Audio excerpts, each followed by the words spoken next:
கிறிஸ்துவுக்குள் அன்பான தேவ பிள்ளைகளே, இந்த நாளில் கர்த்தர் உங்களுக்கு கொடுக்கிறதான வேத வசனம் 1 கொரிந்தியர் 9:24.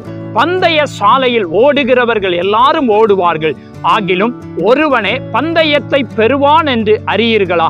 நீங்கள் பெற்றுக்கொள்ளத்தக்கதாக ஓடுங்கள்.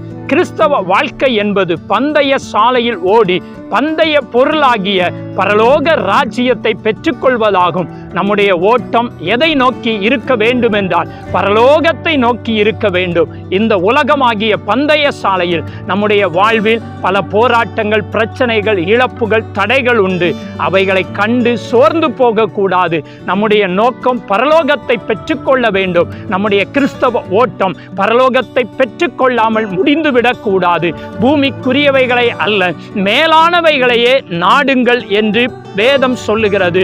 பரலோகத்தை பெற்றுக்கொள்ளக்கூடியதாக நம்முடைய கிறிஸ்தவ ஓட்டம் இருக்கட்டும். பரலோகத்தை பெற்றுக்கொள்ளுவோம். இயேசு உங்களை ஆசீர்வதிப்பாராக. ஆமென்.